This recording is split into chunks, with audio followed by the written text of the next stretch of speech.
창세기 3장 19절 봅니다.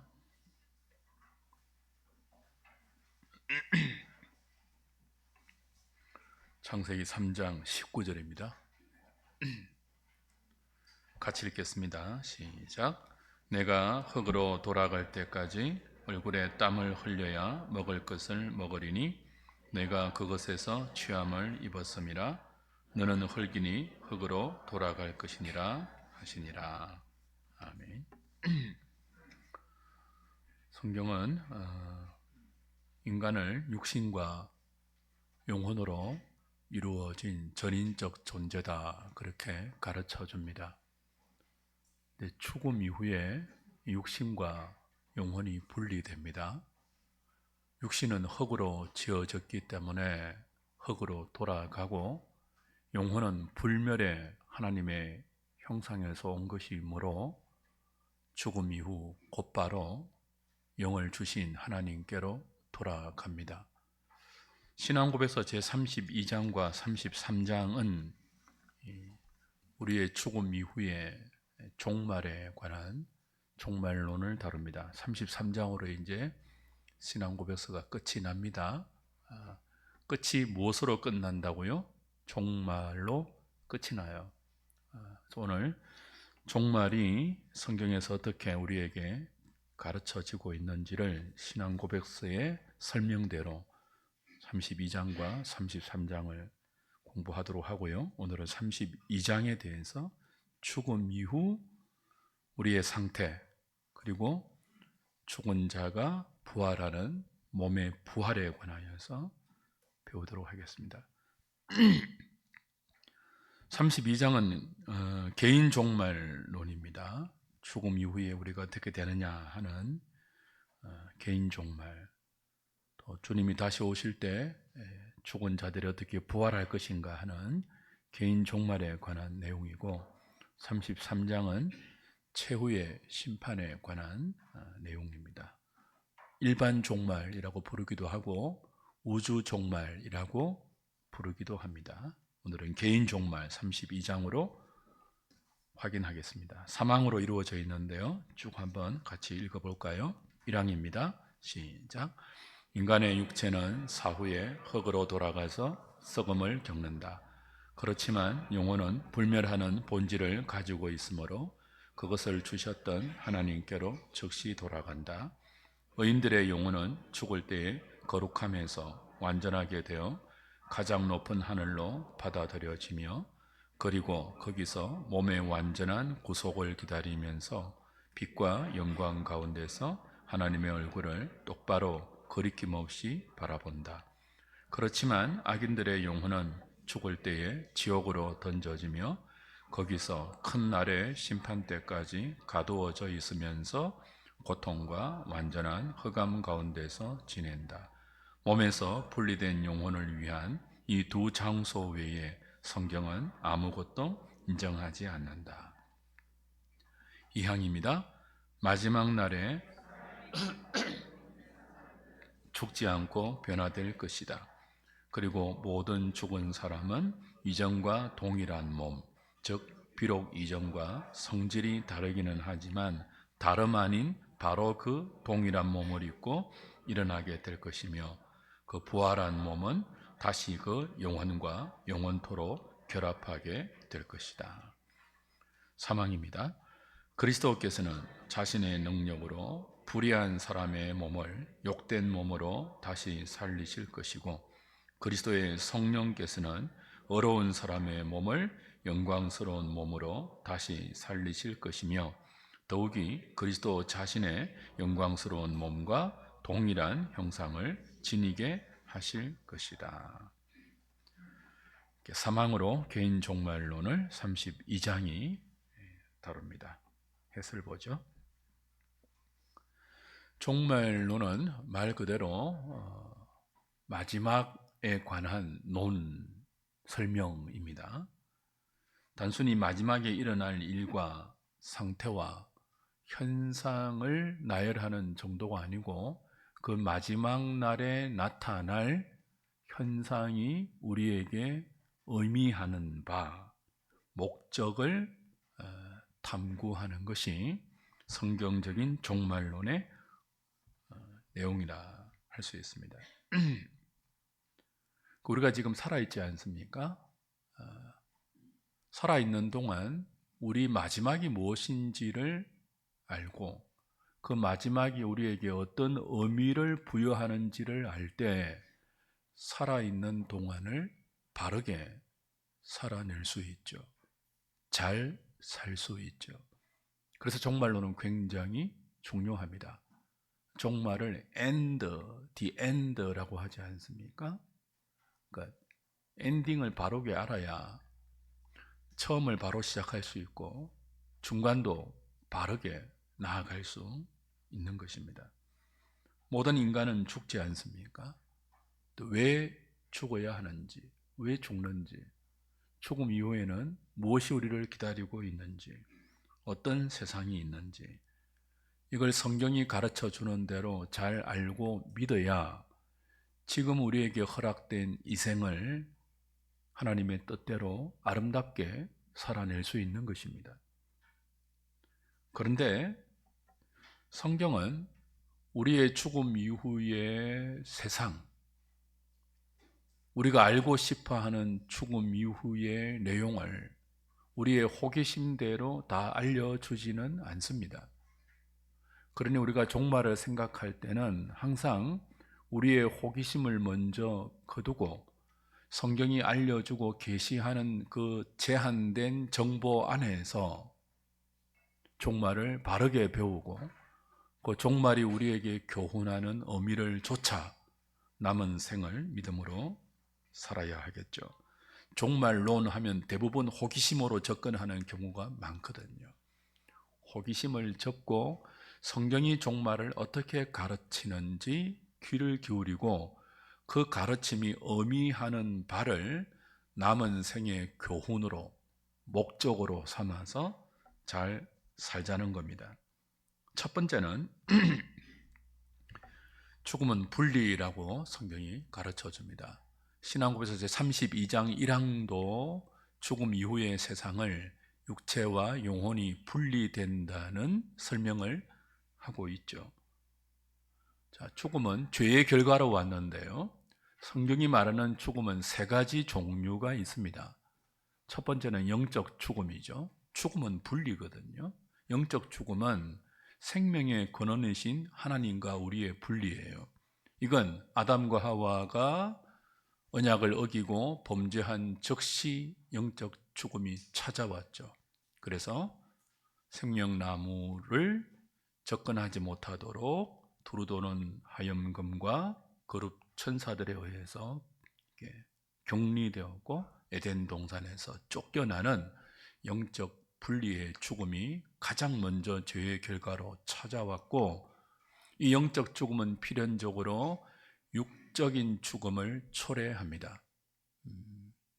영적으로 하나님과 단절된 인생은 코에 불어 넣으신 그 생명의 길이만큼만 이생의 삶을 살다가 수한이 다하면 죽어서 육체는 흙으로 돌아가고 영은 하나님께로 돌아가죠. 육체의 죽음은 영혼과 육체의 분리입니다. 마지막 세 번째 죽음이 무엇입니까? 영원한 죽음입니다. 영적 죽음과 육적인 죽음이 사실은 내다보고 있는 인간의 궁극적인 죄의 결과는 영원한 죽음인 지옥이죠. 영원히 하나님과 분리되는 하나님의 은혜의 한 방울도 맛보지 못하는 죄에 대한 형벌과 저주만이 쏟아지는 영원한 죽음, 지옥이 있습니다. 모두가 분리라는 개념으로 성경은 죽음을 설명합니다. 육적인 죽음을 먼저 우리가 봅니다.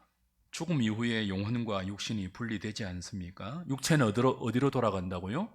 너는 흙이니 흙으로 돌아가라 하는 말씀대로 다 썩어서 서서히 흙으로 돌아갑니다. 바다에 빠지든 화장을 하든 매장되든 어떻게 죽든지 그 본질인 티끌, 먼지로 돌아가는 거죠. 영혼은요, 즉시 그 영을 주신 하나님께로 돌아갑니다. 자, 죽음은, 성경이 말하는 죽음의 첫 번째 개념은 분리입니다. 분리. 자, 우리가 다 죽잖아요. 죄의 결과로. 하나님과 단절되어서 죄와 사망의 종로로 타고 있고, 모든 자연인은 말이에요. 그리고 구원받은 성도라 할지라도 영적 죽음의 결과로 육적 죽음을 맞이하게 되죠. 운명처럼 맞이합니다. 영혼과 육신이 죽음으로 분리됩니다. 죽은 우리는 다 묻혀서 썩습니다. 영혼은 하나님께로 즉시 돌아갑니다. 믿는 자의 영혼은 즉시 아브라함의 품 낙원 천국으로 가고, 불신자의 영혼은 즉시 지옥 음부에 떨어집니다. 종교개혁 당시 제세례파는 영혼 수면설을 주장했어요. 지금 그 여호와의 증인들도 그렇게 주장하고, 루터도 그런 주장을 했습니다. 유명한 복음주의자 존 스토트도 마지막 순간에 영혼 수면설을 주장하면서 지옥을 부정하는 충격스러운 사건이 있었죠. 그 제세례파는 성경에 그리스도가 죽은 자를 향하여 잔다라고 표현하지 않았습니까? 그 표현을 문자적으로 해석해서 죽고 나서 영혼은 의식이 없는 수면 상태로 들어간다, 영혼 수면설이라는 주장을 했습니다. 그러나 신앙고백서 32장 1항은 이들의 주장을 단호하게 반박하면서 죽음 이후의 영혼은 불멸하는 본질 그대로 자거나 의식이 없어지거나 그렇지 않고 즉시 하나님께로 돌아가서 생생하게 활동한다. 의인의 영혼은 천국에서 생명으로 활동하고, 악인의 영혼은 지옥에서 고통으로 활동한다 가르쳐 줍니다. 사람의 영혼은 잠자지 않습니다. 사람의 영혼은 멸하지 않습니다. 죽지 않습니다. 의식이 없어지지 않습니다. 사라지지 않습니다. 계속 지금도 활동하고 계속 영원토록 활동합니다. 영혼은 멸절하지 않습니다. 3번입니다. 성도의 영혼은 죽음 이후에 천국으로 가죠. 즉시 하나님께로 돌아갑니다. 그때 우리의 영혼은 완전히 거룩해져서 지극히 높으신 삼위 하나님이 계신 천국으로 영접을 받습니다. 거기서 생생하게 하나님의 얼굴을 뵈면서 하나님이 주시는 복락과 안식을 누리며 뭘 기다리죠? 주님이 다시 오실 때, 재림하실 때 부활하는, 썩어서 그저 흙으로 돌아간 우리의 육신과 천국에서 거룩해진 영혼이 다시 결합하여 신령한 몸으로 부활하는 그날을 기다리고 있습니다.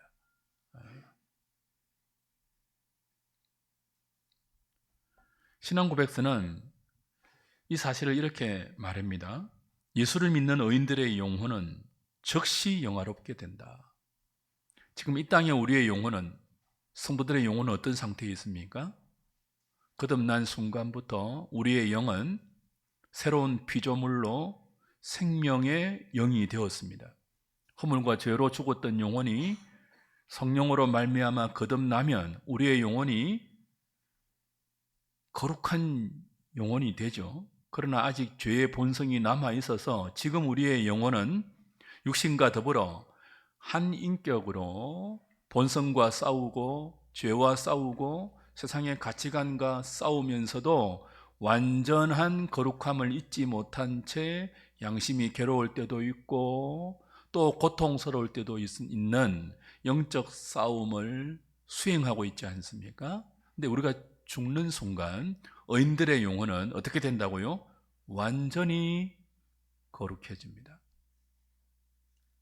죽는 순간 하나님의 능력으로 완전히 거룩해진 영화의 은총을 입습니다. 글로리피케이션의 은총을 입습니다.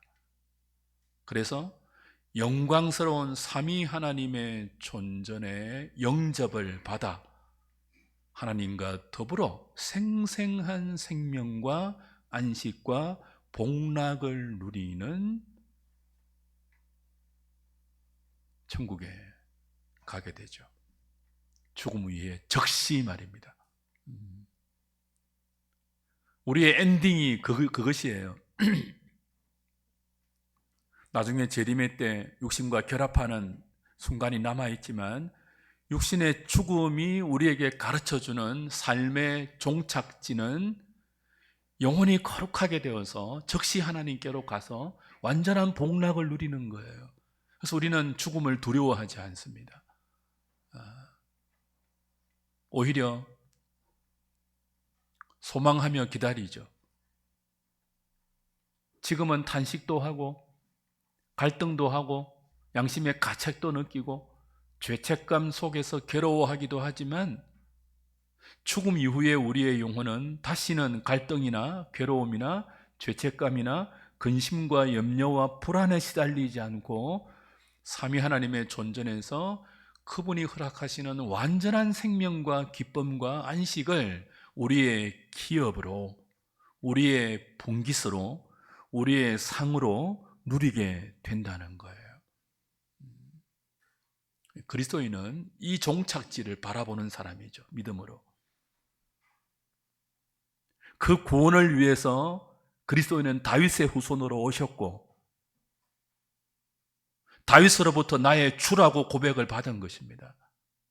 그 구원을 위해서 신성과 인성을 동시에 지니신 그리스도는 지금도 하나님 우편에서 우주를 통치하고 계시는 왕이시며 우리를 위해서 중보하시는 영원한 대제사장이며 성령을 통하여 진리 가운데로 우리를 인도하고 있는 선지자이십니다.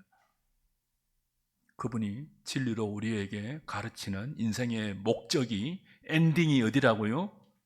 완전한 거룩으로 영화되는 죽음 이후의 상태죠.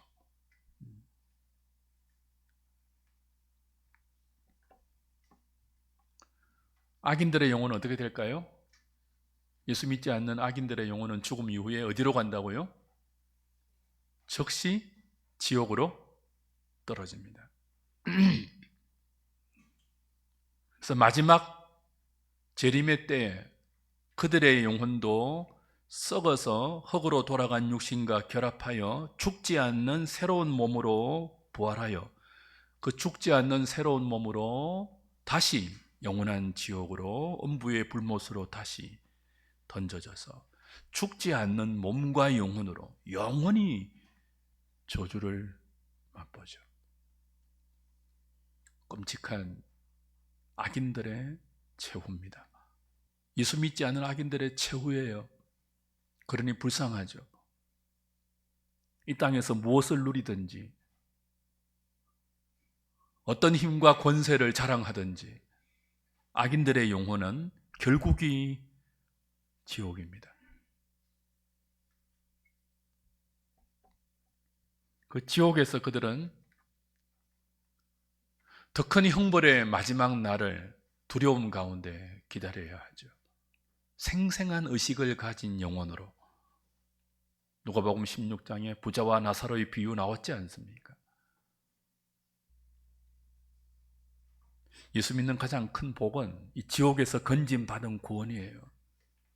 다윗의 후손으로 오신 예수님이 하나님의 능력으로 우리에게 베풀고 있는 권능이 뭡니까?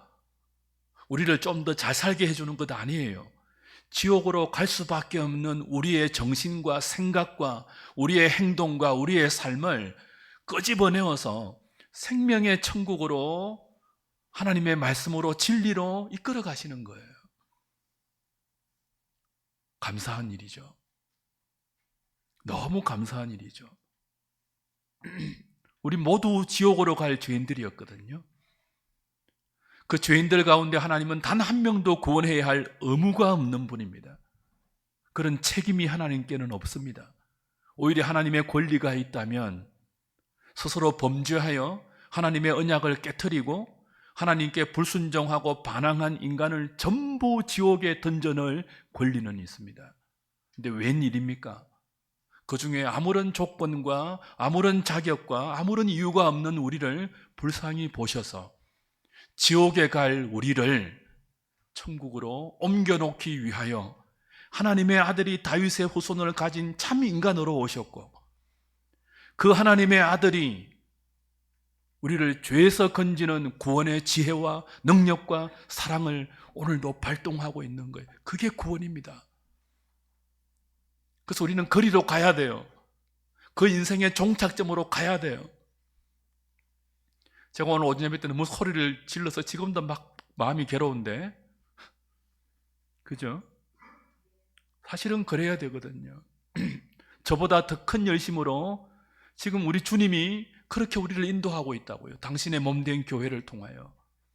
제발 그 시대의 예수님 당대의 종교 지도자들처럼 너희들이 각색한 그리스도를 믿고 따르지 말고, 내가 너희들을 죄에서 어떻게 건지고 건져서 어디로 인도하는지를 알고 내가 가르치고 내가 지시하는 대로 너희들 자신의 십자가를 지고 나를 따라오너라. 그 결국이 천국이다 말씀하고 있는 거죠. 그래서 교회는 이 종말론을 잘 배워야 됩니다. 잘 배워서 우리의 구원이 어디를 목표하고 있는지 그 끝지점을, 소망을 가지고 믿음으로 살아내야 하는 거죠. 지옥에 안 가는 것이 얼마나 큰 복입니까?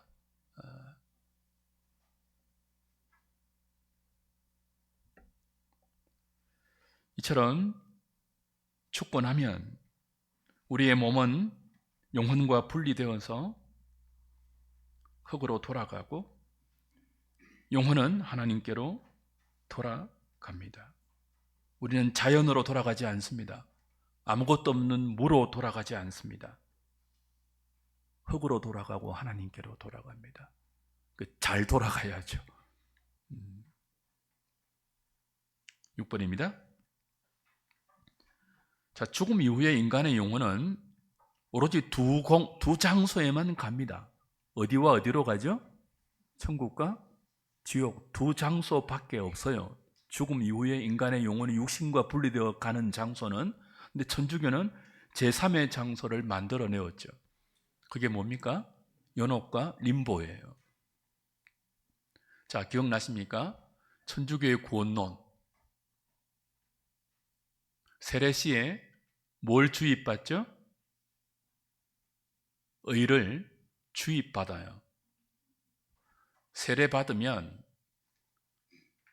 그리스도의 의를 주입받아서 인간의 본성 안에 덕이 생깁니다. 거룩한 습성이 생겨요. 의가 주입되어서 그 거룩한 습성으로 남은 생을 하나님께 잘 순종하고 도덕적인 삶을 살아서 종교적인 열심을 내어서 그 거룩한 덕성대로 하나님 앞에 공을 쌓아야 합니다. 하나님이 요구하는 의로운 수준까지 자신의 삶으로 주입해 주신 그 의를 바탕으로 해서 자기가 만들어내어야 돼요. 열심히 기도하고 열심히 선행하고 열심히 죄를 보속해서. 근데 천주교의 교리에 의하면 그 어떤 인간도 하나님이 마련해 놓으신 의의 수준까지 도달하지 못하기 때문에 죽음 이후에 즉시 어디로 못 가요? 영원히? 천국으로 못 가요. 못 가고 어디로 간다고요? 천국과 지옥의 중간 장소인 연옥으로 가서 뭐 할까요? 정화를 받습니다. 더 거룩해질 수 있도록 정화를 받습니다. 그리고 성도들 가운데 일부 그리스도를 위해서 순교했거나 기적을 베푼 사람들은 성인으로 교황에 의하여 추대되어 곧바로 뭐죠? 천국에 갑니다. 그리고 우리가 고백하는 사도신경 때 성도의 교통을 믿지 않습니까? 우리는 성령으로 성도가 서로 교통한다고 고백하잖아요. 이걸 천주교는 통공교리라고 해서 성인들이 순교하거나 기적을 베푼 성인들이 즉시 다이렉트로 천국 가면 천국, 그 개인이 천국 간 정도의 의를 충분히 채우고 남은 잉여 공로를 지상에 있는 후손들에게 통공, 함께 공유할 수 있다고 만들어서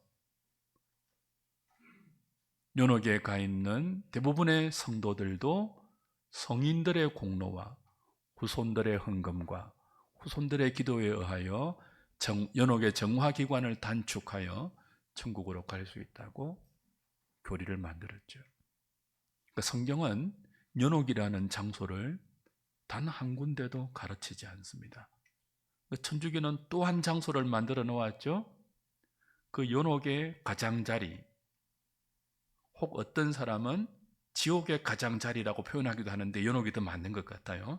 연옥의 가장자리에는 두 림보가 있습니다. 림버스라고 테두리, 가장자리 그런 뜻인데요. 하나는 선조 림보가 있고 하나는 유아 림보가 있어요. 유아 림보는 세례받지 못한 아이들이 태어나자마자 죽었을 경우 곧바로 지옥으로 가지 않고 연옥으로 가서 정화할 필요도 없는, 고통 없는 연옥의 테두리에 있는 유아림보라는 또 다른 장소를 만들어 놓았습니다. 또 하나의 장소 있죠. 선조림보, 조선림보, 조상림보라고도 부르는 구약 성도들이 가 있는 장소. 구약 성도들이 죽으면 그 영혼이 즉시 천국으로 못 가고 그들은 구약 성도와 신약 성도의 구원이 다르다고 합니다. 연옥에도 못 가고 예수로부터 아직 복음을 받지 못했기 때문에 연옥의 또 다른 가장자리인 선조림보에 머물러 있다고 합니다. 예수님이 십자가에 죽으시고 이곳에 가셔서 복음을 전했다는 거죠. 그러니까 천국과 지옥 외에는 죽은 자의 영혼이 갈 수 있는 제3의 장소가 없는데 천주교는 제3의 장소인 연옥과 림보를 만들어 내었다는 것입니다. 신앙구조 32장 제1항은 여기에 대해서 단호하게 반대합니다. 마지막에 뭐라고 했습니까? 1항 마지막 절 다시 보십시오. 몸에서 분리된 영혼을 위한 이 두 장소, 천국과 지옥 외에 성경은 어떻게 한다고요? 아무것도 인정하지 않는다. 무엇을 타켓으로 한 말이에요? 천주교의 연옥 교리를 타켓으로 한 말이에요. 자, 연옥이 성경에 있습니까? 없습니까? 없습니다. 그들이 만들어낸 거예요.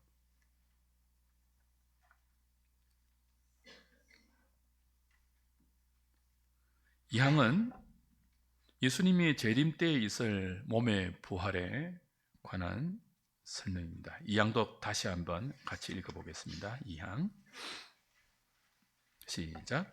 마지막 날에 살아있는 상태로 있는 사람들은 죽지 않고 변화될 것이다. 그리고 모든 죽은 사람은 이전과 동일한 몸, 즉 비록 이전과 성질이 다르기는 하지만 다름 아닌 바로 그 동일한 몸을 입고 일어나게 될 것이며 그 부활한 몸은 다시 그 영혼과 영원토록 결합하게 될 것이다. 자, 지금 우리 영혼이 죽으면 즉시 하나님께로 천국으로 영접을 받는다고 하지 않습니까? 그래서 뭘 기다린다고요? 주님의 재림을 기다립니다. 왜요? 그때 흙으로 돌아간 육신과 지금 우리가 복락을 누리고 있는 영혼이 다시 결합하여 완전한 그 낙원의 복을 영원토록 누릴 수 있기 때문이죠. 주님이 재림하실 때 우리는 몸이 영혼과 다시 합치는 부활이 일어납니다. 우리의 소망이죠. 살아있는 사람은요? 주님이 다시 오실 때 살아있는 사람은요? 죽지 않고 살아있는 그대로 변합니다. 육신도 변하고 영혼도 완전히 거룩하게 영화되고. 무엇으로 그렇게 합니까? 하나님의 능력으로. 이미 죽은 성도는요, 말씀드린 대로 썩어 있는 육신과 천국에 가 있는 영혼이 하나님의 능력으로 결합하여 부활하죠. 몸으로 부활하죠. 썩지 않는 몸으로, 약하지 않는 몸으로, 병들지 않는 몸으로, 늙지 않는 몸으로, 영원한 영광의 몸으로 변화되죠. 우리의 소망입니다. 자, 지옥에 가 있는 영혼도 어떻게 합니까?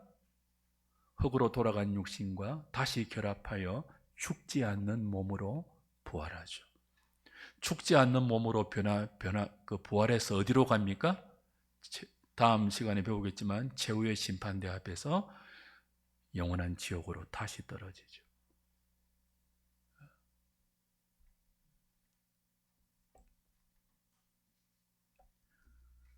우리가 그리스도가 재림할 때 부활하는 우리의 부활체는 지금 우리가 입고 있는 몸과 연속적인 특징이 있고 불연속적인 특징이 있습니다. 연속적인 특징은 이왕 이렇게 말하죠.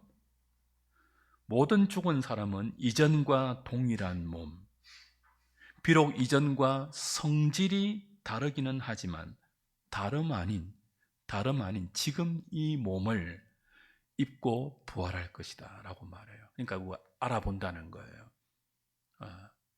지금 이 몸으로 부활하는데 이 몸이 어릴 때 몸인지 죽기 직전의 몸인지 그건 몰라요. 성경이 말해주지 않기 때문에 모르는데 이전과는 지금 우리의 몸은 아프잖아요. 아침에 일어나도 찌뿌둥하고 그죠. 조금만 하면 피곤하고 그죠.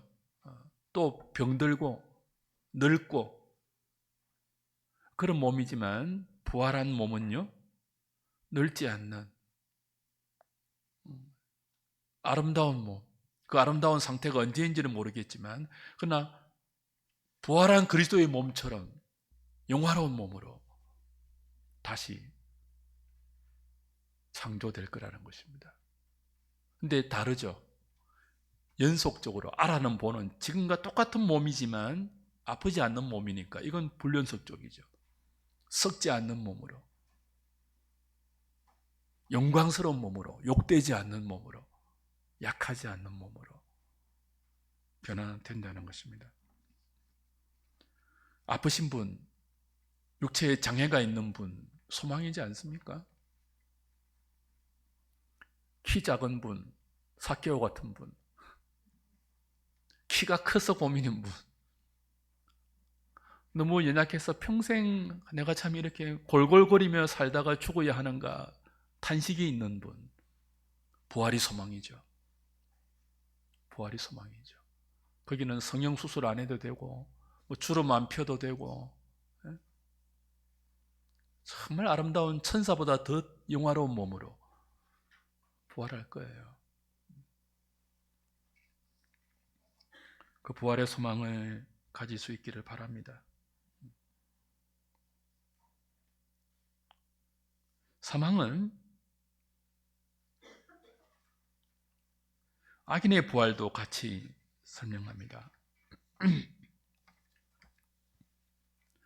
주님 다시 오시는 재림의 때에 의인만 부활하는 것이 아니죠. 악인도 함께 똑같이 부활합니다.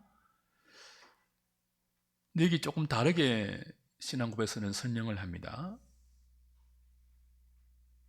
의인의 부활은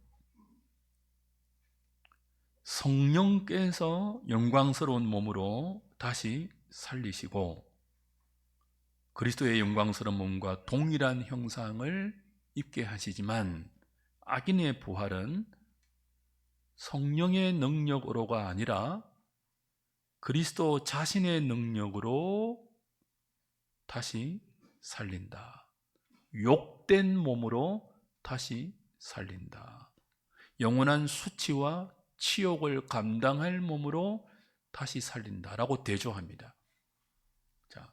의인의 부활은 무엇으로요? 성령의 능력으로. 그리스도의 성령께서는 이렇게 말하지 않습니까?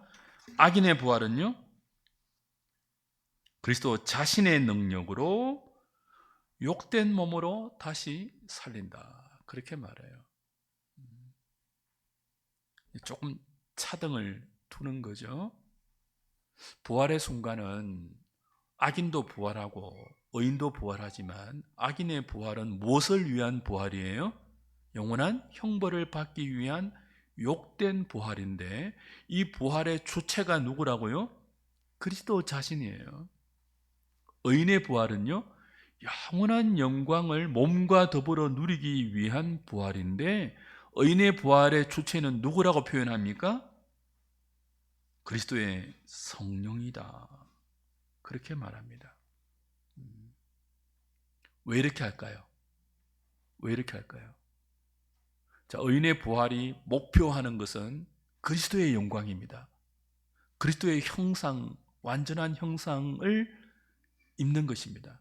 그러니 이건 그리스도 자신이 하는 것이라고 표현하지 않고, 언약의 중보자로 보내신 성령과, 아버지는 생략되어 있지만 성부의 능력으로 의인의 부활을 주도할 것이다. 이렇게 신앙 고백서는 가르쳐요. 반면에 악인의 부활은요, 악인의 부활을 주도하고 그 부활한 악인의 몸과 영혼을 영원한 지옥의 형벌로 떨어뜨릴 분이 누굽니까?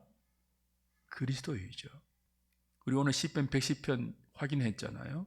성부가 성자에게 뭐라고 했습니까?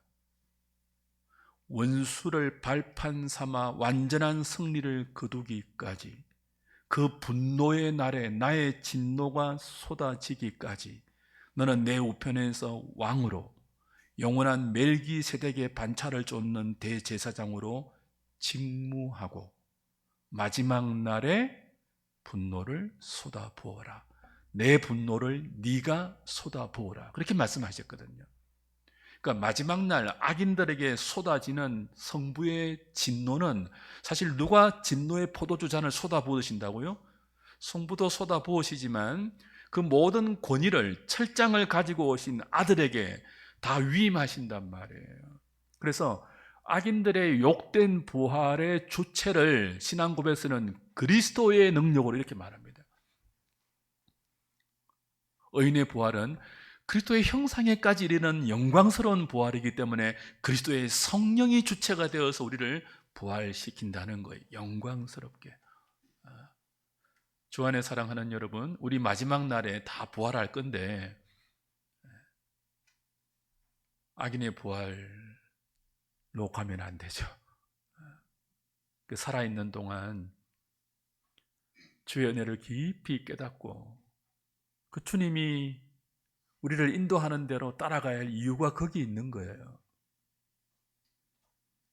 만약에 이 종말이 없다면, 이 부활이 없다면 예수 믿는 사람만큼 불쌍한 인생이 어디 있겠습니까?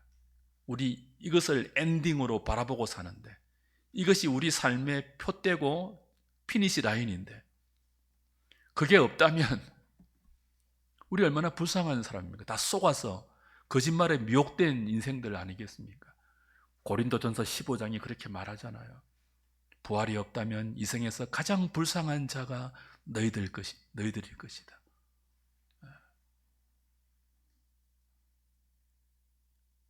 그러니 주 안에 사랑하는 여러분, 종말을 우리 삶의 엔딩으로 잘 결정해야 합니다. 우리가 이렇게 제대로 살면 제대로 된 기독론과 제대로 된 신론과 제대로 된 구원론과 제대로 된 교회론과 제대로 된 종말론을 가지고 믿음으로 살면요, 세상이 볼 때 우리는 어떻게 보일까요? 가장 불쌍한 사람으로 보일 수 있습니다. 우린 그걸 견디지 못해요. 근데 바울이 그러잖아요. 성경이 그러잖아요. 너희가 가장 불쌍하다고, 이 세상이 전부라면은. 왜 대제사장들이 예수님을 십자가 못 박아라 했다고요? 이 세상이 전부인 것처럼 살려고 하는 그들에게 예수님이 끊임없이 회개하라고 촉구했거든요. 그러니 싫은 거예요. 그게 죽여야 되거든요.